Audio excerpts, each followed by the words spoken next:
오늘은 이제 병원에 들어가시면 감염 관리를 잘 지켜야 여러분들이 안전하고 환자들이 안전하고 병원에 근무하시는 직원분들이 안전할 수 있는 상황이 되겠죠. 그래서 우리가 기본 간호학 시간에 감염 관리 파트에서 배웠던 내용들 한 번 더 리뷰하고 그리고 이제 실습 들어가는 걸로 할게요. 자, 우리가 표준주의를 배웠죠. 표준주의는 모든 환자의 혈액 체액은 오염된 것으로 간주를 하고 그 다음에 그러기 위해서 지켜야 되는 지침들을 얘기를 하고 있습니다. 이러한 표준주의를 잘 지킴으로 인한 잘 지켰을 경우에는 대부분의 의료 관련 감염을 예방할 수 있다라는 것이고요. 그래서 표준주의는 모든 환자, 직원, 그다음에 의료기구, 그다음에 방문객, 보호자, 환경에 다 적용이 돼야 된다라는 내용은 수업 시간에 배우셨을 겁니다. 그래서 표준주의 관련된 내용이 1번부터 6번까지 해서 마지막에 코비드-19 추가해서 강의 들어가도록 하겠습니다. 손위생은 결국은 의료진의 손에 의해서 이렇게 균이 감염이 되는 것을 얘기를 하고 있어서 그러한 손을 통한 전파를 차단하기 위한 것이 손위생이겠죠. 이 사람은 이제 무슨 감염된 균이 있어요. 그래서 주황색이 균이라고 보시면 돼요. 이제 이것을 이제 의료진이 이제 컨택을 하면 의료진 손에 묻겠죠.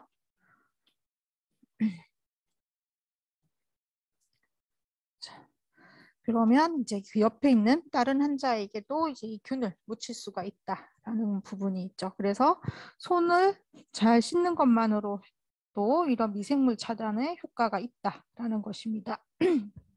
그래서 손위생은 이제 두 가지 개념이 있죠. 물과 비누로 씻는 손 씻기, 다음에 물 없이 알코올 러빙을 이용하는 손 소독 두 가지가 있습니다. 그 묶어서 핸드 하이진, 손 위생이라고 표현을 하고요. 그다음에 손 소독제로 손을 소독을 하든 물과 비누로 손을 씻든 이제 손에 전 6부위 마찰은 동일하게 진행을 합니다. 그렇게 했었을 때에 그 시간이 이제 손이 소독제가 마를 때까지 했을 때는 손 소독이 한 20에서 30초, 그다음에 물과 비누로 씻었을 때는 거의 1분 조금 안 되게 그런 시간이 됩니다. 그래서 이제 현장에서는 손위생을 할 때, 손 씻기를 할 때 속으로 애국가 1절을 부르라고 합니다. 여러분들은 이제 15초 이게 금방 지나갈 것 같지만 생각보다 긴 시간이에요. 그렇기 때문에 이제 동요 한 곡이나 애국가 한 1절을 부르면 그 시간이 충족이 될 수 있다라는 부분이 있죠. 근데 대부분은 이제 그 침상 머리맡에 있거나 침상 발치에 있거나 간호사 카트에 있는 알코올젤을 이용을 하면 다 되는데 반드시 손 씻기를 해야 되는 경우에는 이제 눈에 보이는 혈액이 튀었다. 이런 그런 유기물이 있는 상태에서 알코올이 접촉을 한다고 해도 그 유기물을 다 분해할 수는 없기 때문에 소독이 잘 안 돼요. 그럴 때는 물과 비누로 이렇게 씻어내야 된다라는 거고요. 그 다음에 화장실 갔다 온 경우, 그 다음에 클로스트리디움 디피실 배웠죠? CDP실, 즉 아포를 생성하는 세균에 오염된 경우, 이런 경우에는 뭔가 효소 마크를 딱 걸어놔가지고 이 사람은 손 씻기를 해야 되는 환자인 경우에는 이제 그런 이게 병원에 들어가시면 환자 침상머리에 있는 표식, 단 병실 입구에 있는 표식, 거기에 뭐 VC 뭐 이런 것들 잘 보시고 그런 사람들이 있으면 주위에서 손을 잘 씻어 주셔야 된다는 것입니다. 그 다음에 수술장에 들어가시게 되면 이제 수술하기 전에 우리가 스크럽 한다고 하죠. 그 드라마나 이런 데서 많이 봤잖아요. 그래서 그때 하는 것을 외과적 손위생, 그 서지컬 핸드 프리페어레이션이라고 보통 얘기를 합니다. 그래서 이때는 조금 더 가격하게 스펀지 같은 경우로 손가락 한 마디 한 마디를 다 꼼꼼하게 세척을 해서 소독을 해준 다음에 이제 균이 없도록 일시적으로 균이 없게 한 상태에서 멸균 장갑을 끼고 수술을 할 수 있게 하는 부분들이 있죠. 그래서 자, 손바닥 비벼보세요. 손바닥, 그 다음 손등, 그 다음에 손깍지, 그 다음에 그 윗손등, 2단이죠. 앞단, 뒷단 다 해주셔야 되고, 그다음에 제일 안 되는 데가 엄지손가락이죠. 엄지손가락 한 바퀴 돌려주시고, 그다음에 손톱끝 이렇게 해서 이제 전체 마찰을 다 하셔야 된다는 것이죠. 이전에 손톱은 짧게가 되어야 된다는 것이죠. 물과 비누도 방법은 동일해요. 단지 알코올 젤이냐 비누냐 그 차이밖에 없이 똑같이 하는 부분이 있고, 그 다음에 손 씻기를 할 때는 대부분의 병원들이 이제 다 자동 수전으로 많이 바뀌어서 상관이 없는데, 수도꼭지가 오염이 되어 있기 때문에 내가 손 씻기를 했는데 또다시 내가 수도꼭지를 만지게 되면 손이 다시 오염되잖아요. 그렇기 때문에 반드시 핸드페이퍼 타월로 손을 닦고 닦은 그 티슈 가지고 수도꼭지 레바를 내릴 수 있도록 그렇게 하시면 되겠습니다. 물과 비누를 이용한 손위생 방법입니다. 실제로 병원에서 직원들 흐르는 대상으로 물에 손을 하는 적신 교육 후 자료예요. 물비누를 충분히 받고 손의 모든 표면에 비누액이 접촉하도록 15초 이상 다음의 순서로 문지릅니다. 손바닥과 손바닥을 마주대고 문질러 줍니다. 손등과 손바닥을 마주대고 문질러 줍니다. 손바닥을 마주대고 손깍지를 끼고 문질러 줍니다. 손깍지. 손가락을 마주 잡고 문질러 줍니다. 엄지손가락을 다른 면 손바닥으로 돌려주면서 문질러 줍니다. 손가락을 반대편 손바닥에 놓고 문지르며 손톱 밑을 깨끗하게 합니다. 물로 손을 씻은 후 종이 타월을 이용하여 손을 닦습니다. 손위생을 하시면 되겠습니다. 그럼 언제 하느냐? 그럼 5가지 순간 다 배웠죠? 환자 접촉 전, 접촉 후, 다음에 청결물균적 서치 전, 다음에 체액의 노출 후, 환자 주변 환경 접촉 후가 되겠습니다. 하나씩 살펴보면 우리가 그냥 잘 모르겠으면 환자를 만져야 되는 순간 전에 손위생을 하면 된다 라고 생각을 하시면 되겠습니다. 이제 학생들이 가서 이제 바이탈을 잴 때도 먼저 손위생을 하고 환자 바이탈을 측정하고 하듯이 환자를 만지기 전에 손위생을 합니다. 이때 손위생을 하는 이유는 내 손에 있는 균을 환자한테 묻혀주는 것을 예방하기 위함입니다. 환자 보호 측면이죠. 그죠? 두 번째는 청결 무균적 처치 전, 그 아세ፕ틱 테크닉이 들어가야 되는, 무균술이 들어가야 되는 상황이 되겠습니다. 그리고 이제 뭐 검체 채취나 시료를 채취를 할 때도 거기가 다른 내 손에 있는 균에 오염이 될 경우에는 정확한 결과가 나지 않고 오히려 잘못된 결과가 나올 수 있기 때문에 이제 손을 닦고 그 다음에 청결한 행위 또는 무균적인 행위를 해야 된다 하는 것입니다. 이때도 우리가 환자 쪽으로 균이 들어가는 것을 예방하기 위한 손위생이라고 할 수가 있겠습니다. 그 다음에 체액의 노출 위험 후, 이때는 안 시켜도 다 하더라고요. 내 손에 환자의 소변이 묻었다. 내 손에 환자의 침이 묻었다. 이러면 다 손위생을 다 하시죠. 그래서 요거는 의료진을 보호하기 위한 되겠습니다. 근데 이제 이 혈액이나 이런 게 이렇게 파티클로 튀었을 때 처음에 이렇게 탁 환자가 기침을 해서 재채기를 내 앞에 했다. 그렇게 했었을 때 내 눈에는 안 보이는 유기물이 묻어 있을 수 있거든요. 이제 그렇게 환자가 나에게 그런 위에 뭐 무의식적이든 비의도적이든지 간에 그런 뭐 행위를 했었을 때는 그냥 환자랑 컨택이 없었더라도 손위생을 해주시는 것이 이런 체액 노출 위험 후 예방을 할 수가 있겠습니다. 그리고 대소변 치운다면 반드시 손위생을 하시고요. 눈에 보이지 않는 대장균이나 이런 것들이 많이 묻어 있기 때문에 손위생을 하셔야 됩니다. 그 다음에 환자 접촉 후, 아까 접촉 전의 행위가 끝난 다음에 다시 손위생을 하는 부분이 있죠. 이것도 의료진을 보호하기 위함입니다. 내가 손을 안 씻고 다음 환자를 만지게 되면 그 다음 환자한테 전파가 되고, 내가 손을 안 씻고 뭔가 다른 기구를 만졌다, PC 자판기를 만졌다, 그러면 여기 자판기에 그 균이 묻어 있잖아요.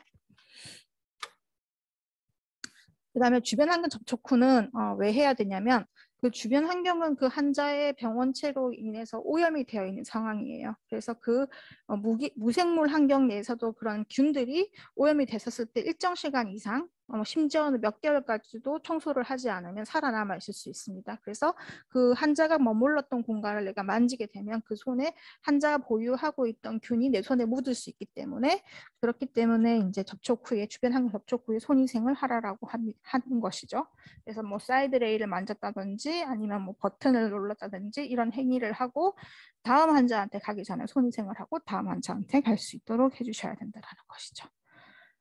그래서 손위생을 언제 하느냐라고 한다 그러면 환자를 접촉하기 전에 우리가 주로 바이탈을 재죠. 그 바이탈을 잴 때 환자 확인을 하죠. 그럼 환자 아이디 밴드를 착용을 하기 전에 손위생을 하고, 그 다음에 바이탈을 재고, 다음에 환자 어세스먼트를 하고, 환자 부축을 하고, 그 다음에 이제 기기 작동을 한 다음에 그 자리를 떠나기 전, 다른 환자랑 접촉하기 전 손위생을 한다. 그럼 첫 번째는 환자 접촉 전 손위생, 두 번째는 접촉 후 손위생이 되겠죠. 그 다음에 주변 환경 접촉 후 사례는 이제 아까 말씀드렸다시피 그 환자의 알람 모니터를 건다든지, 그다음에 수액 속도를 제대로 들어가고 있는지 다시 확인하면서 다시 조작을 했다든지, 환자가 머물렀던 침대 담요라든지 이불을 만졌다든지 하고, 손위생을 하지 않고 다른 환자를 접촉하거나 전산 장비를 만진다거나 다른 환자 주변으로 가면 오염이 일어날 수 있기 때문에 반드시 손위생을 해야 된다라는 얘기입니다. 이거는 이제 미수행을 많이 하는 사례에 대해서 설명을 했는데요. 그 A 환자한테 보통 우리가 주사를 줄 때, IV 투약을 할 때 그 IV 사이트에 우징이 있는지, 다음에 레드니스가 있는지 확인을 하잖아요. 확인하고 얼럿하면 이제 약을 주입하게 됩니다. 그런 다음에 손위생을 하고 그 다음에 전산 작업을 해야지. 전산 작업을 한다는 것은 한 간호사가 갖고 다니는 널싱 카트에 이제 노트북이 달려 있잖아요. 거기는 의료 영역이에요. 의료 영역. 의료 영역은 항상 청결하게 유지가 돼야 됩니다. 그렇기 때문에 손위생을 하고 다음에 전산 작업을 해야 된다는 것이죠. 근데 여기에서 누락이 쉽다는 거죠. 그냥 약 주고 바로 사인해 버린다는 거죠. 그러면 내가 들고 다니는 널싱 카트는 청결한 의료 영역을 유지가 돼야 되는데 그것이 안 되는 상황이 많이 벌어진다. 그래서 이런 미수행 사례들이 많다. 라는 것을 보시면 되겠습니다. 전산 작업을 하고 그다음에 다음 환자 약을 주러 갈 때도 반드시 손위생을 하고 다음 환자한테 약을 줘야지 그 청결 유전 시술 전 손위생이 이루어져야 된다는 것이죠. 대부분이 환자 만지고 전산 작업을 할 때 그때 누락이 되는 게 이번 사례도 마찬가지죠. 환자의 해모박이랑 JP랑 다음에 소변을 보고 그 드레인 양 체크를 하고 환자가 갖고 있는 드레인을 만졌는데 손위생 없이 전산 작업을 하거나 다른 환자를 만지게 되면 이거는 또 전파 위험이 있다라는 것이죠. 이런 것들이 많이 누락이 된다라는 부분이고요. 그 다음에 이제 격리 환자 병실을 들어갈 때는 보통 격리 병실 입구에 개인 보호구가 차려져 있죠. 그렇기 때문에 그런 보호구를 입기 전에 우리가 손위생을 하잖아요. 그 손위생을 잘 안 해요. 실제 임상에 가서도 그냥 가면 당연히 눈앞에 보호용구가 있으면 보호용구로 먼저 손이 가지 손을 위생을 하고 보호용구를 집을 생각을 잘 못하더라고요. 마음이 급하니까 일이 많고 하니까. 그래서 반드시 보호용구로 그 하나씩 포장되어 있기도 하지만 여러 개가 함께 들어가 있잖아요. 그렇기 때문에 오염이 되지 않도록 하기 위해서는 먼저 손위생을 하고 개인 보호구를 만져야 된다라는 것이고, 근데 이제 뒤쪽에 하는 거는 발 누락이 없지. 왜냐하면 이제 내가 그 격리 환자 병실 들어갔다 나왔기 때문에 찜찜하거든요. 그러면 당연히 손을 닦아요. 그렇기 때문에 전에 손위생을 잘 안 하게 되는데, 전에 손위생을 안 하는 것은 환자한테 위해를 주는 것입니다. 그러니까 여러분들은 환자 케어를 위해서, 환자의 호전을 위해서 사명을 가지고 직업을 선택하셨는데 손위생을 하지 않음으로 인해서 환자한테 위해를 줄 수 있다라는 상황이 벌어질 수 있다는 것이죠. 그래서 잘 망각하는 것이 손위생 접촉 전, 그다음에 무비누 시술 전이니까 전에 액티비티를 항상 신경을 써주시면 돼요. 후는 결국 나를 보호해야 되는 액티비티이기 때문에 나도 모르게 하고 있을 확률이 큽니다. 논문들을 봐도 전의 수행률보다 후의 수행률이 훨씬 더 높거든요. 이제 그런 것들은 이제 나에게 위해를 주지 않는 행위들이기 때문입니다. 우리가 장갑을 착용하면 손위생을 안 해도 되지 않느냐, 이런 생각들을 많이 하는데 장갑은 하나의 그 화학 물질이라 그랬죠. 그래서 불량이 날 수 있습니다. 얘를 이제 크게 확대를 해보면은 구멍이 나 있는 애들이 있단 말이죠. 그 구멍을 통해서 미세 구멍을 통해서 세균은 더 작기 때문에 바이러스는 세균보다도 훨씬 작죠. 통과할 수 있다라는 것이죠. 그리고 벗는 과정 중에 그 파티클들이 튀어서 주변을 오염시킬 수 있다라는 것이죠. 그래서 요즘에 이런 테스트를 많이 해요. 이렇게 형광 물질들을 이렇게 묻혀가지고 한번 장갑을 벗어 보겠니? 라고 장갑을 벗었잖아요. 그러면 이제 보통 손톱 끝이나 이런 팔목에는 이런 형광 물질이 남아 있다라는 것이죠. 그러니까 눈에 보이지는 않지만 장갑이 내 손을 보호할 것 같지만 장갑을 끼고 벗는 과정에서 오염이 있을 수 있고 장갑에 불량이 있을 수 있다. 그렇기 때문에 장갑이 손위생을 대신 해주지 않는다. 그래서 장갑을 벗고 난 다음에도 손위생을 하셔야 된다라는 것입니다. 그래서 손위생 자원은 이제 그 병실 곳곳에서 보실 수 있을 거예요. 그것들을 잘 이용을 해서 사용을 하시도록 얘기를 하고 있습니다. 이거 한번 보여줬던 거 유사한 건데 한번 보세요.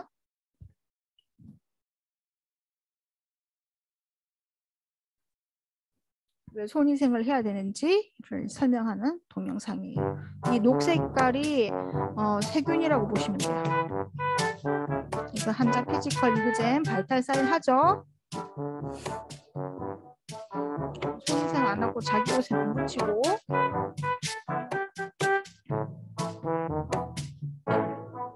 그리고 또 청진기도 우리가 벨 다이아그램 한 번씩 소독을 하는 이유가 저기에도 세균이 묻을 수 있기 때문이죠.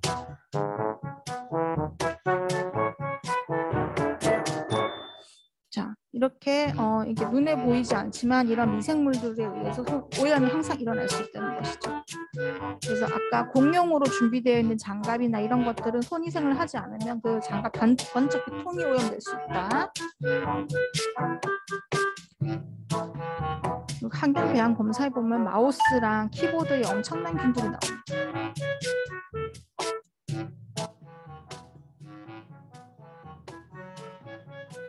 다른 직원들에게도 균을 묻힐 수 있고요.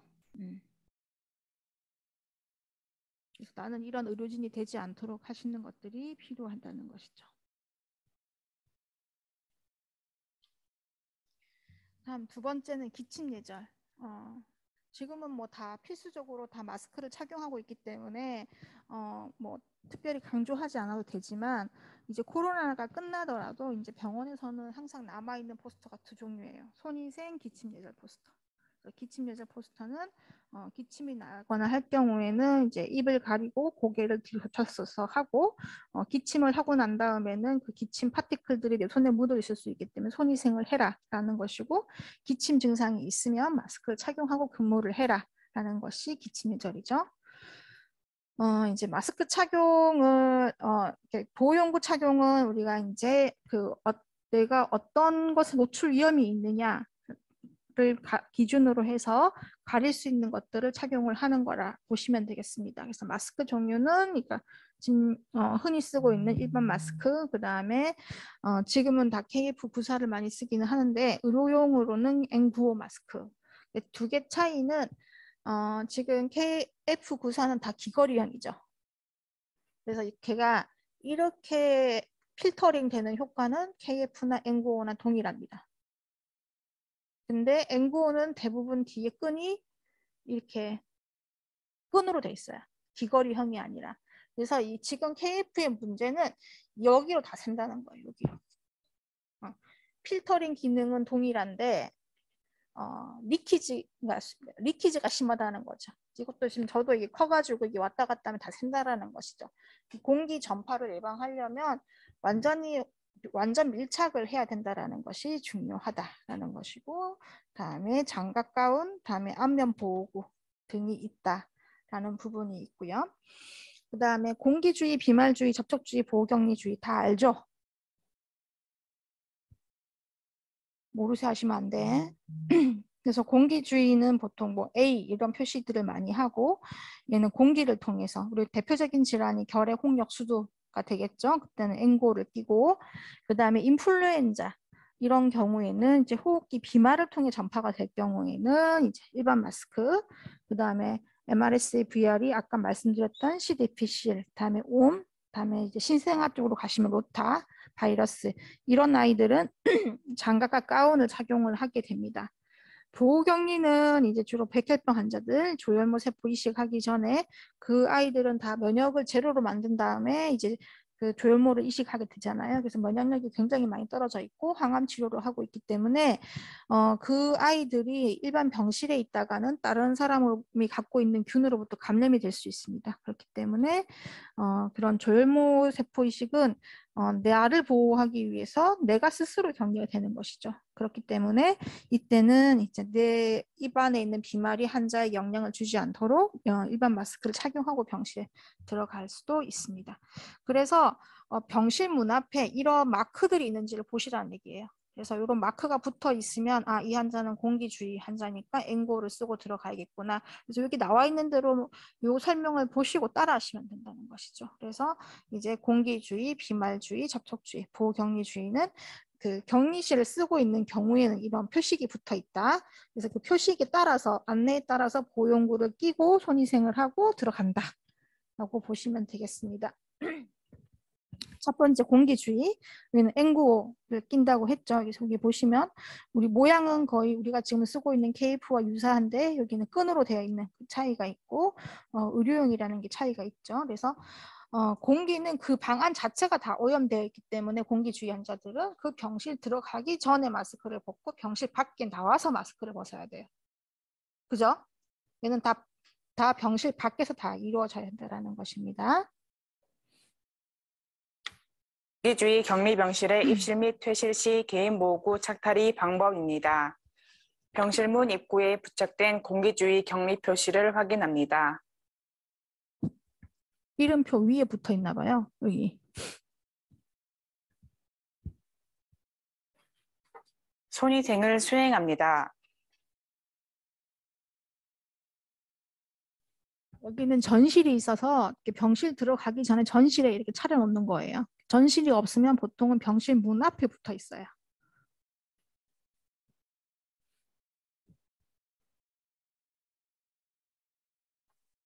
아까 6가지 방법 동일하게 지금 하고 있죠. N95 마스크를 착용하고 밀착도 자가 점검 후 공기가 새지 않는 것을 확인합니다.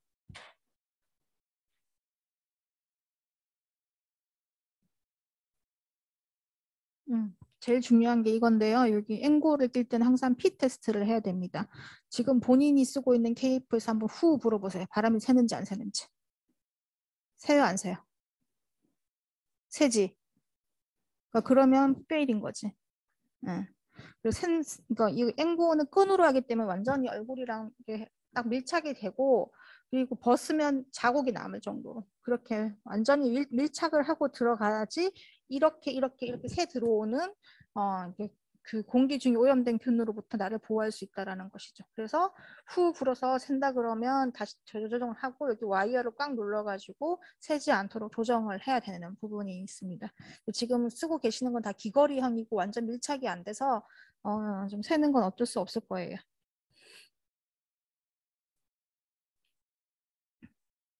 그래서 N95는 항상 후 불어서 새는지 안 새는지 병실 확인하셔야 안으로 된다는 거죠. 들어갑니다. 업무를 마치고 전실로 나옵니다. N95 마스크는 앞면을 만지지 않고 벗어서 일단 격리 병실 의료 문이 폐기물 용기에 닫히면은 버립니다. 그때 마스크 벗는 거예요. 병실 손위생을 수행 문을 후 열어놓고 전실에서 하면 안 복도로 돼요. 나옵니다.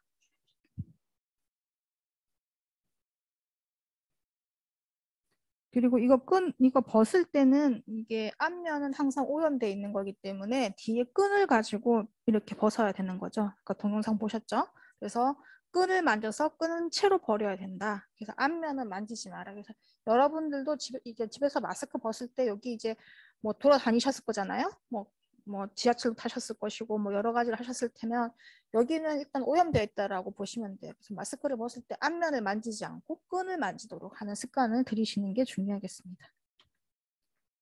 그래서 여기도 보시면 이게 끈으로 해서 벗는 거를 한 번 더 설명을 하고 있죠. 그래서 요거 주의사항으로 N95 보시면 마스크 되고요. 착탈이 방법을 알아보도록 하겠습니다. 먼저 N95 마스크 차기 방법입니다.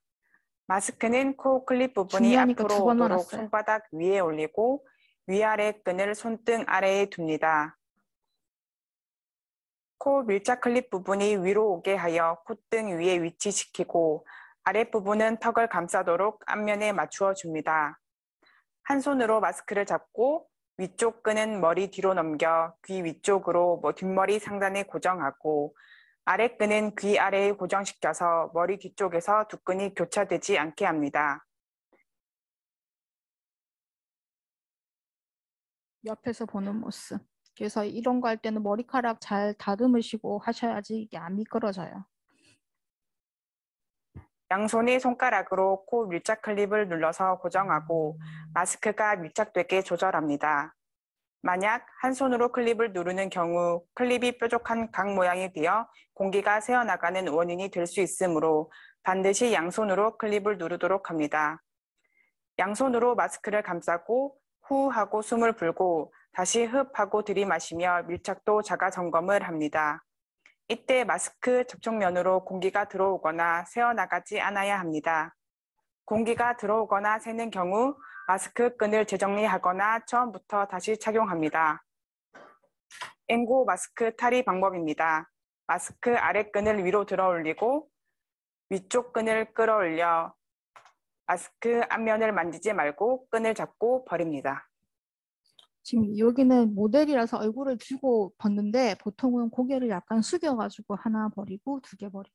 왜냐면 이게 하다가 이게 하면 내 얼굴에 다시 칠 수 있기 때문에 그래서 약간 숙여가지고 바로 끈을 잡고 바로 버릴 수 있도록 해주시면 되겠습니다. 두 번째는 이제 비말주의. 비말주의랑 보호경리는 보통 우리가 일반 마스크를 쓰고 가죠. 덴탈 마스크는 이렇게 귀걸이형이 덴탈 마스크고 서지컬 마스크는 끈 모양으로 되어 있어요. 묶을 수 있는 거. 그건 타입은 이게 이렇게 보이는 게 지금 서지컬 마스크라고 얘기를 하고 덴탈 마스크는 우리가 흔히 알고 있는 귀걸이형 그렇게 하는 건데 이것도 동일하게 앞면을 만지지 않고 저희 끈을 이용해서 벗으시면 되고 다음에 여기도 똑같이 완전히 활짝 펼쳐가지고 여기 와이어를 고정을 해서 마스크를 착용을 해주시면 되겠습니다. 얘는 병실, 얘도 병실 밖에서 하고 들어가는 게 안전하겠죠? 동일하게. 비말주의 격리병실의 입실 및 퇴실 시 개인보호구 착탈의 방법입니다. 병실 문 입구에 부착된 비말주의 격리 표시를 확인합니다. 전실로 들어갑니다. 손위생을 수행합니다.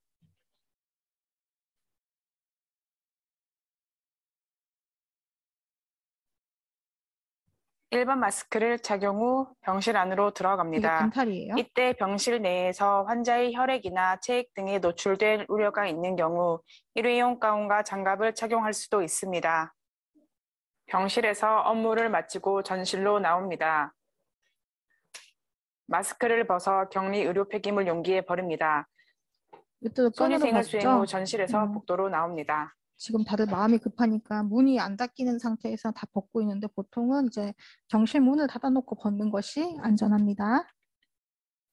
자, 이제 마지막으로 접촉주의입니다. 접촉주의는 이제 컨택을 통해서 전파가 되는 거니까 당연히 컨택을 통해서 내 의복이라든지 손이 오염되지 않도록 해야 되는 거니까 장갑과 가운을 착용을 하는 부분이 되겠죠.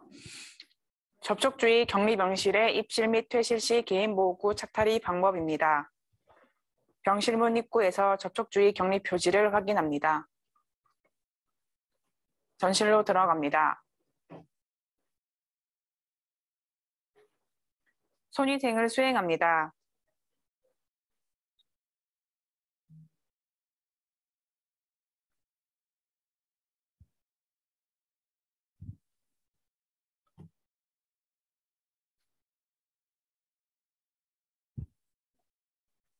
일회용 가운과 장갑을 착용한 후 병실 안으로 들어갑니다.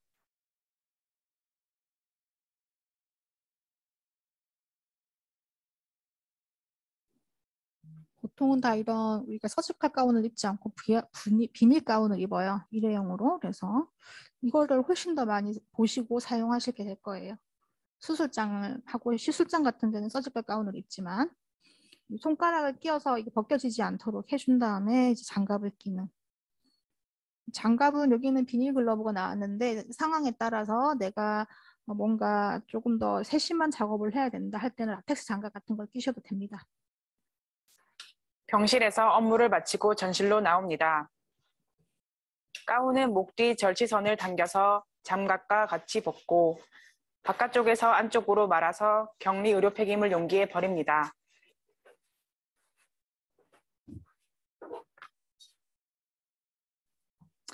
옛날에는 장갑 벗고 가운을 벗었어요.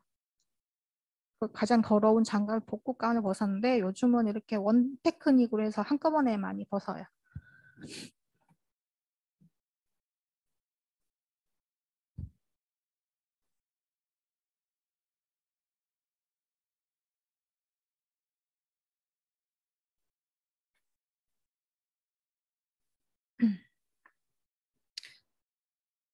이 동영상이 딱히 잘 된 건 아닌데 이렇게 말면은 이렇게 끝에를 손위생을 말면은 수행 내 후 손에 오염이 될 수 전실에서 복도로 있잖아요. 나옵니다. 계속 안쪽 면을 이렇게 뒤집어서 안쪽 면이 바깥으로 나온 다음에 만 다음에 버리면 되지. 이렇게 막 꼬아갖고 이렇게 할 필요는 없어요. 이건 아마 쓰레기 양 줄인다고 이렇게 하는 건데 가능하면 이렇게 안쪽 면이 바깥으로서 내가 안쪽 면에 그 비닐을 만질 수 있도록 한 다음에 차근차근 말아서 버리면 되지. 이거를 또아리 막 틀어갖고 이렇게까지는 안 하셔도 돼요. 내 손이 오염되지 않도록 하는 것이 중요하다라는 것이고요. 이제 가시게 되면 이제 환자 케이스 리뷰를 하거나 할 때 환자 재원 명단이 나오게 됩니다. 그래서 그럴 경우에 이제 여기 인포메이션의 I가 인포메이션이에요. 여기에 이제 I라고 나와 있는 색깔이 나와 있는 아이들이 감염 정보다라는 것을 알 수가 있고요.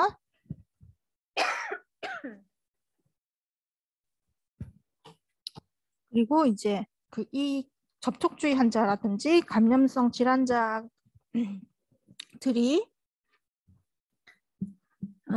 검사를 가야 된다, 이송을 가야 된다 그러면 전산으로 이렇게 입력을 합니다. 그러면 이제 이 이송 요원도 가운 장갑을 입어야 되잖아요. 그렇기 때문에 이렇게 코멘트를 넣어줘요. 주의사항의 접촉주의라고. 그렇게 해서 이송 신청을 하게 돼 있고요. 그 다음에 체열하시는 분들도 이 사람이 혈액주의인지 뭔지 잘 모를 수 있잖아요. 그렇기 때문에 여기는 이제 이런 바코드에 이게 뒷배경을 검게 해가지고 일반 환자와 조금 다르게 바코드가 출력된다. 이런 식으로 감염성 질환을 정보를 줄 수가 있다라는 것이 있겠습니다. 그래서 이거를 눌러보면 정확하게 정보가 나올 수 있다라는 거죠. 그래서 이렇게 어떤 감염성 질환인지를 알 수 있게 하는 마크가 되어 있다라는 것이고, 병동 같은 경우에는 이제 병실 입구에다가 붙이면 돼요. 환자 병실에다가. 근데 중환자실은 격리실이 부족하지. 그냥 오픈베드가 쫙 열려져 있잖아요. 이제 그렇기 때문에 그 침상에다가 이런 스티커를 붙여요. 그래서 중환자실용은 조금 다르다. 그래서 이렇게 이건 MS 그 MA 그 MS는 막 메티실린 내성 스타필로코커스 다자 내성균, 그다음에 그 MA는 아시네토박터 바우마니 내성이 있는 거, V는 VRE, 여기는 MRSA, 여기는 아시네토박터 바우마니 VRE, 여기는 슈도모나스, 여기는 CDPC, 아니 여기는 CRE, 그 다음에 여기는 접촉주의는 이제 유로 이렇게 유니버설하게 얘기를 하고, 그다음에 혈액주의는 그거예요.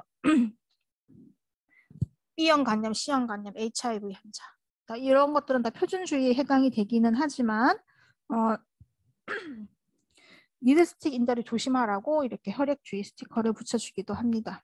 그래서 이제 이런 침상 이름표에는 이렇게 이제 스티커를 갖다가 붙여서 또한 주의를 할 수 있도록 해서 곳곳에 스티커가 붙어 있다. 그래서 그런 표식이나 마크를 잘 확인하시고 환자한테 다가가야 된다라는 것이고요. 그 다음에 이제 이런 브로셔들이 이제 병동마다 다 비치가 되어 있을 거예요. 한번 읽어보세요. 거기에 주의사항들에 대한 설명이나 이런 것들이 나와 있다라는 것이고, 격리 환자 물품들은 주변을 오염시킬 가능성이 있기 때문에 조금 더 관리를 철저히 하고 있습니다. 그래서 격리 환자가 사용한 기구는 중앙공부실로 내리기 전에 비닐로 싸놨습니다. 주황색 비닐로. 마찬가지로 밥도, 식판도 이렇게 비닐로 싸가지고 내놓는 상황이라서 이런 거고, 그 다음에 환자 옷도 이제 오염 세탁물이라고 해서 안에 비닐로 한번 싸가지고 주변으로 이동하는 과정 중에 오염되지 않도록 하고 있다라는 것입니다. 이거는 이제 병원에서 준 자료라 가지고 이렇게 되어 있긴 한데요. 그래서 보통 니드스틱 인저리, 혈액맥의 감염에 찔렸을 경우에는 이제 내가 신고하게 되죠. 내가 뭔가 주사를 주다가 혈압을 재다가 여기가 뭐가 디스커넥 되면서 바늘이 나를 찔렀어. 그러면 신고를 내가 하는 거예요. 그렇죠? 근데 나중에 이 환자를 검사를 하다 보니까는 결핵이 나왔어. 체스트 엑스레이 이상에. 이제 그러면 이제 그게 알라 시스템의 감염관리실이 알게 됩니다. 그럼 감염관리실에서 병동에다 전화를 해줘요. 결핵 환자이다. 그래서 그 병실에 들어갔던 사람들 리스트를 쫙 다 만들어라. 이렇게 신고를, 이렇게 연락을 줘요. 그러면 듀티표 보고 몇 월 며칠에 누가 들어갔고 이거를 다 명단을 뽑아가지고 감염관리실로 주면 필요한 경우에는 이거라 검사를 하거나 엑스레이를 찍어주거나 이제 그렇게 할 겁니다. 이제 그런 일이 있으면 잘 길을 쫑긋하고 나는 그 병실에 들어갔는지 안 들어갔는지 잘 보시고 빨리 그런 일이 내가 있었다. 그럼 어디 행정실에 그리고 담당 교수님한테 빨리빨리 신고를 해주셔야지 여러분들도 누락이 되지 않고 검사를 할 수가 있어요. 이게 병원 직원들이다 보니까 학생들은 자꾸 가끔씩 누락을 시킬 때가 있어요. 병원 직원이 아니니까. 그럼 나는 내가 잘 챙겨야 돼. 그래서 본인이 쿠식을 보고 쿠션이 언제 걸렸는지 보고 나 이때 실습을 했는데 라는 생각이 드시면 그 선생님한테 한번 나를 가리키고 있는 선생님한테 여쭤보시고 필요하면 빨리 학교 측에 알려주셔가지고 검사를 할 수 있도록 해주시는 것들이 필요합니다.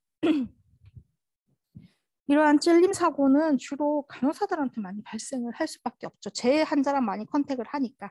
그래서 실제로 1년 동안 데이터를 봤었을 때 간호사가 찔리는 건수가 가장 많더라라는 데이터를 볼 수가 있고요. 그럼 누가 찔리느냐? 아무래도 경험이 미숙한 신규가 찔리더라라는 걸 알 수가 있고, 그럼 언제 찔리느냐? 업무 중에 찔리기보다는 치우다가 찔려요. 그래서 그럼 이렇게 될 경우에 간호사만 찔리느냐? 아니에요. 청소하시는 여사님도 찔려요. 내가 잘못 버려가지고. 그렇기 때문에 사용한 이들은 항상 손사상 폐기물 박스에 버릴 수 있도록 하시고 바늘과 관련된 업무를 하거나 정리를 할 때는 반드시 조금 신경을 집중을 해서 하시면 돼요. 이게 뭐 내가 IV를 성공했어 하고 이제 그까지만 집중을 하고 치우는 거를 조금만 등한시하다가는 그 바늘에 내가 찔린다는 거죠. 그것들을 조심을 해주셔야 된다는 것이고, 그다음에 찔림 예방 사고는 우리가 수업 시간에도 누누이 강조했죠. 리캐핑하지 않고 일회용으로 쓰고 버리고 다시 리캐핑을 해야 될 경우에는 스쿠프 기법으로 한 손으로 니들을 캐핑할 수 있도록 해라라는 부분이 있습니다. 바늘을 뭐 휘게 하거나 하는 그런 행위들을 하시면 안 되고요. 그리고 이제 B형 감염, C형 감염 이런 환자들에 대해서는 이런 안전 주사바늘 실습 시간에 한번 보여드렸죠. 기억나죠? 그런 것들도 병원에 이제 구비가 되어 있습니다. 그래서 이런 것들 사용하는 것들도 한번 실습 시간에 한번 보시면 될 것 같고요. 그래서 아까 바코드는 뒤에 음량 처리가 되어 있는 바코드를 내가 봤다. 아, 이 사람은 뭔가 감염성 질환이 있는 거구나. 조심을 해야겠구나. 장갑을 하나 끼고 들어가야겠구나. 뭐 이런 생각들을 하시면 되겠습니다. 그 다음에 감염 노출 사고가 발생을 하면 가장 기본적으로는 그 손상 받은 부분을 얼른 물로 씻어요. 짜내지 않고. 짜면 조직 손상을 일으키기 때문에 일단 내가 바늘에 찔렸다. 그럼 충분히 물로 헹구시고 그 다음에 신고를 해주시면 되겠습니다. 그리고 이제 눈에 튀었다. 이제 그럴 수도 있거든요. 뭔가 약물이 튀었거나 아니면 환자 혈액이 튀어갖고 내 눈에 들어갈 수 있어요. 그럴 경우에는 이제 그 간호사실에 이런 클린조 또는 노말셀라인 통이 하나 있을 거예요. 이제 거기에다가 이렇게 눈을 충분히 씻어낼 수 있도록 이제 이런 눈에 튀는 사고가 발생하면 얼른 그쪽 병동 간호사님한테 얘기를 하시고 이런 조치를 받으실 수 있도록 하셔야 된다는 겁니다. 환경 관리는 이제 뭐 청소 소독을 열심히 하라라고 하는데 개대병원에 쓰고 있는 게 락스, 그다음에 사급 아모늄, 그다음에 티슈 소독제 이제 그런 것들이 이제 많이 사용되고 있더라. 이제 이런 거 보면 아 소독제구나라고 보시면 되고 닦을 일이 있으면 이런 것들을 이용을 하시면 된다. 라는 얘기가 있습니다. 그리고 아까 세탁물은 이거 오염 세탁물은 색깔이 있는 걸로 해서 환자 혈액체액이 묻었거나 MRSA, VRE, CRE 이런 환자들이 사용한 린넨류는 여기다 버리면 되고요. 그다음에 이제 폐기물 박스, 의료 폐기물은 우리가 수업 시간에 다 했죠. 일반 의료 폐기물은 이런 상자형, 그다음에 찔린 것 같은 경우에는 손상성 폐기물, 그다음에 격리 의료 폐기물 여기 보시면 적색 마크가 붙어 있어요. 그래서 격리실의 환자 병실에는 이런 격리 의료 폐기물이 설치가 되어 있을 거다라는 것이고요. 이제 마지막으로 코로나인데요. 지금 하루에 10만 명 이상 나오고 있고 어제도 대구가 4천 명이 넘었어요. 4,158명이 나와 있고 안전할 수가 없죠. 그래서 지금 어제자의 동산병원에 발생 현황을 보시면 과거에는 직원들은 안 나왔어요. 환자들이 대부분이었는데 지금은 역전됐어. 왜냐하면 이렇게 4천 명씩이나 나올 정도면은 한 집 건너 한 집은 나올 수 있다는 얘기거든요. 그럼 거기에서 내가 그 사람들과 어울려서 생활을 하고 거기에 가족들과 네트워크를 하기 때문에 직원들이 이제 나온다라는 얘기인 거죠. 그래서 여기에 여러분들까지 보태면 안 돼요. 보태시면 안 돼. 그럼 나는 어떻게 해야 되느냐라고 하면 이제 다 실습 갈 때는 KF94 이상 쓰라고 얘기 들으셨죠? 그래서 마스크 준비해서 필수로 착용하시고 가능하면 조금 조금 더 이거를 피팅이 좀 잘 될 수 있는 사이즈 적절한 걸 좀 골라셔가지고 구매하셔가지고 하고 이게 또 그럼 또 귀가 많이 아프다고 하는데 요즘에 이거 귀 뒤에 이거를 이렇게 연결하는 끈도 있잖아요. 이제 그런 것들을 이용해서 병원 들어갈 때는 가능하면 좀 밀착을 많이 좀 시켜주시는 게 좋겠다. 그리고 언제나 강조하는 손위생 예방 접종은 다 하셨죠? 그리고 이제 병원에 그냥 가지 마요. 그러니까 실습을 하러 가는데 내가 편의점에 뭘 사야 돼.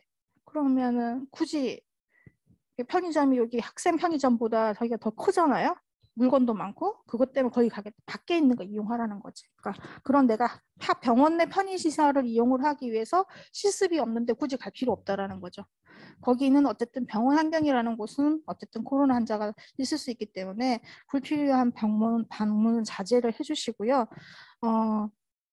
실습 기간 중에 음주 가무를 즐기셨다가 이제 보통 이제 음주 가무를 즐기시면 이런 마스크를 잘 쓰지 않고 이제 말을 많이 하게 되고 노출 위험이 굉장히 크죠. 그런 상태에서 실습을 들어갔는데 확진이다. 그러면 실습 전면 중단되고 하는 사태들이 벌어지기 때문에 가능하면 실습 주기에는 조금 조신하게 열심히 학업에 충실해 주시면 될 것 같습니다. 그리고 유증상이 있으면 요즘에 병원에 다 실습 키트 행정실에 신속 항원 키트 들어와 있으니까 수업 중에 증상이 있으면 바로 신고하라고 되어 있죠. 이제 수업 중에도 유증상자 대면 수업을 하기 때문에 마찬가지거든요. 그래서 실습 중이라도 증상이 있으면 즉시 신고를 하시고 여기 이제 2층에서 신속 항원 검사를 해보시고 결과에 따라서 이제 이동을 하시는 방법을 하셔야 되기 때문에 어쨌든 몸 관리 잘하셔서 이런 호흡기 증상이 발생하지 않도록 하는 게 중요하고 발생을 하면 즉시 다른 친구들에게 피해를 주지 않도록 하기 위해서 즉시 신고를 하고 검사를 할 수 있도록 그렇게 본인들을 관리를 해주셔야 된다라는 것입니다. 여기 뒤에는 이제 병원에서 코로나 병상 어떻게 운영하는지를 이제 보여주고 있는데 내과계 중환자실에 음악격리실, 중환자 음악격리실 3개 아까 보셨던 전실이 있는 것들이 다 음악격리실이 되겠습니다. 여기 있고 그다음에 외과 중환자실에도 1개가 있고요. 지금 백이병동에 이제 음악격리실 5개가 운영이 되고 있는 상태인데 지금 더 병상을 더 확보하라 그래갖고 지금 병동 막 바뀌고 있어가지고 여러분들 실습제가 계속 바뀌고 있거든요. 그래서 아직 그것은 최종 확정이 되면 다시 아마 여러분들이 공유가 되고 필요하면 실습을 가겠지만 가능하면 이제 그런 데로는 실습을 아마 안 가실 수도 있고 근데 이제 안전한 지역인 경우에 경증 환자를 보고 그렇게 컨택이 많이 없다 그러면 이제 들어가서 볼 수는 있을 거로 보여집니다. 그리고 이제 이런 와중에도 이제 결국은 어떻게 하면 감염 예방을 할 수 있을까라는 것들을 병원에서는 굉장히 많이 신경을 씁니다. 그래서 확진자가 발생을 하고 확진자도 수술을 해야 되는 상황들이 있을 수 있어요. 그러니까 임산부가 확진이 됐는데 당장 오늘 출산을 해야 돼. 그러면은 코로나가 해제될 때까지 출산하지 마세요라고 할 수가 없잖아요. 그죠? 그럴 경우는 어쩔 수 없이 수술을 해야 됩니다. 그럴 경우에 어떻게 수술을 해야 되는지에 대해서 그냥 수술 하나 하는 것으로 생각하겠지만 병원에서는 굉장히 많은 상황이 벌어지죠. 그래서 어떻게 환자를 이송할 거고 동선은 어떻게 할 것이고 이런 들것을 이용할 것인가 그냥 이동할 것인가 보형구는 어디 입을 것인가 누가 이송할 것인가 수술은 누가 할 것이며 어디서 옷을 입고 어디서 벗을 것인가에 대해서 엄청나게 논의를 한 다음에 시뮬레이션을 한번 하고 그다음에 수술실을 준비시킨 다음에 실제로 이렇게 수술을 진행한 것에 대해서 이렇게 사례 발표도 하고 이제 이런 인터뷰도 하면서 이제 병원에서는 감염 관리를 잘 하려고 하고 있다라는 부분이고요. 그래서 어쨌든 이 감염 관리 부분은 환자도 그 감염을 예방하는 목적이 있겠지만 여러분들은 어쨌든 아픈 환자들이 있고 그 아픈 환자들 중에 일부는 감염성 질환 환자를 볼 수밖에 없어요. 그러면 여러분들이 항상 표준주의를 잘 지킴으로 인해서 여러분들의 감염으로부터 안전을 확보를 해야 되고 여러분들이 감염으로부터 안전이 확보가 되어야 되지만 집에 있는 가족들이 안전하겠죠. 내가 가가지고 내 가족들을 감염시키면 안 되잖아요. 그렇기 때문에 집에 가시자마자 바로 손위생하고 양치질 하시고 그래서 일부 간호사들은 집에 막 가자마자 바로 샤워하시는 분들도 계세요. 그래서 그런 습관들을 가져서 가족들에게도 안전할 수 있도록 해주는 것들이 필요하겠습니다. 그래서 언제나 이거는 습관으로 나와 있어야 돼요. 문화여야 되고요. 네. 오늘 강의는 여기서 마치도록 하겠습니다.